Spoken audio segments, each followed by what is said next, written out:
Good morning to all. I am Dr.T.Mohandoss, Head of the Department of Physics, JJCET College of Engineering and Technology. Today we are going to discuss the Schrödinger's wave equation. What is the importance of this particular Schrödinger's wave equation? So we have to study the atomic structure and quantize the energy levels of electrons.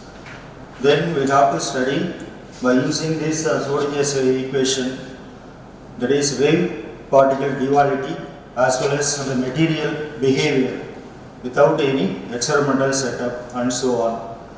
So in Schrödinger's wave equation, we have two types of equation. One is time independent and time dependent equation. So let us discuss the first equation, Schrödinger's time independent equation.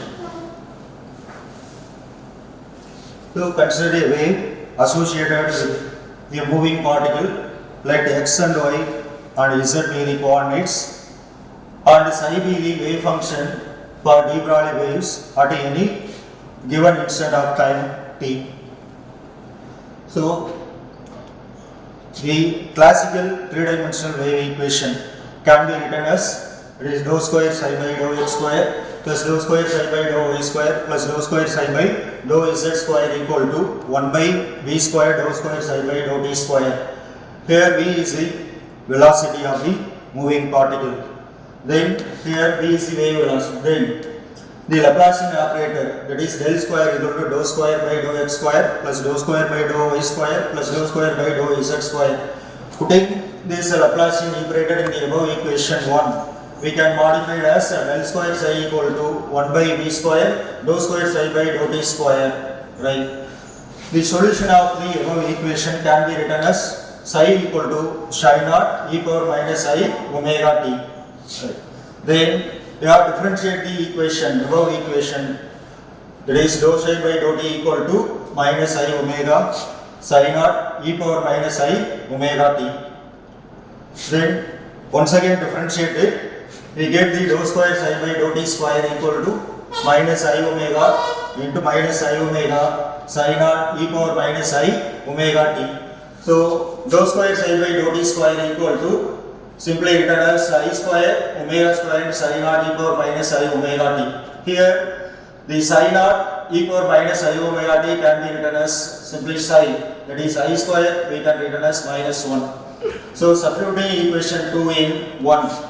So we can write as del square psi equal to minus omega square by v square of psi. So rearranging this equation, del square psi plus omega square by v square of psi equal to 0. We know that the angular frequency omega is equal to 2 pi nu or 2 pi into v by lambda, where nu is equal to v by lambda. Here nu is the frequency of the wave. That is, we can write it as omega by v equal to 2 pi by lambda. Therefore, omega square by v square equal to 2 square pi square by lambda square equal to 4 pi square by lambda square. So this by using this relation omega square by v square in equation 3, we get that is del square psi plus 4 pi square by h square by m square v square of psi equal to 0. So rearranging this above equation, we get del square psi plus 4 pi square m square v square by h square of psi equal to 0.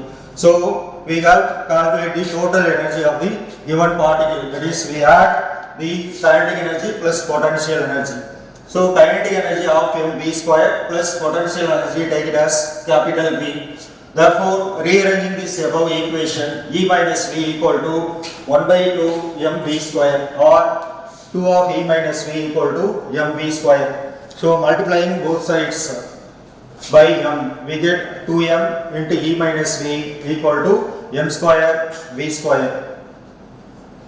So substituting equation 5 in 4, we get del square psi plus 4 pi square by h square into 2m E minus V of psi equal to 0.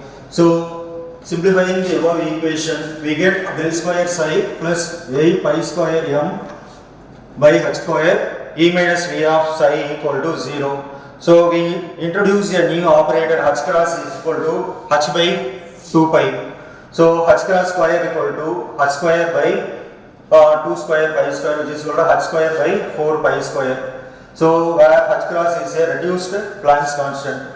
So substituting this equation, we get del square psi plus 2m by h cross square t minus v of psi equal to 0.